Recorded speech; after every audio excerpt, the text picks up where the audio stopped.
আজ বানাবো ইলিশ মাছের পাতুরি, একটা জনপ্রিয় খাবার, খুবই সুস্বাদু একটা রেসিপি। প্রথমে একটা পাত্রে আদা বাটা, রসুন বাটা, জিরা বাটা, চাট মশলার গুঁড়া, হলুদের গুঁড়া, লবণ এবং শুকনা মরিচের গুঁড়া এবং পরিমাণ মতো তেল দিয়ে সুন্দর করে মেখে নিই।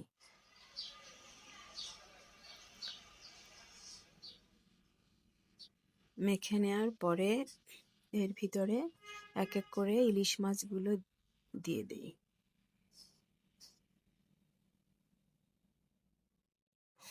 ইলিশ মাছগুলো দিয়ে সুন্দর করে মেখে নিতে হবে। তারপরে লাউয়ের পাতা একটা বা দুটো, যে কোনো একটা দুটো দিলেই হবে।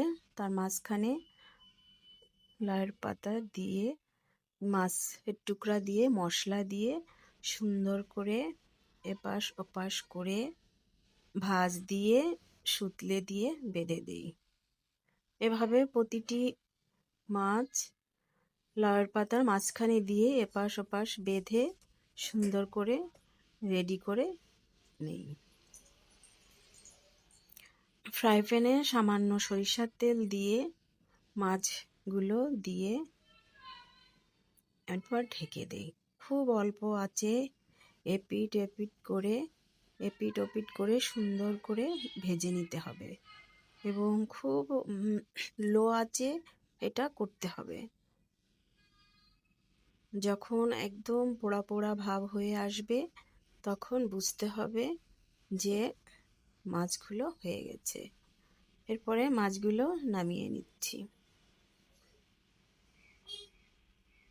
দেখুন বন্ধুরা, কত সুন্দর লাগছে, খেতে আরো সুন্দর।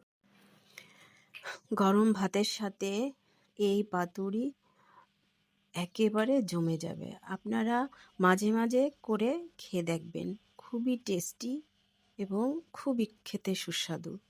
এক প্লেট ভাত নিমিষেই শেষ হয়ে যাবে। এভাবে ইলিশ মাছের পাতুরি খেয়ে দেখবেন এবং আপনারা আমার সাথে থাকবেন। অনেক ধন্যবাদ।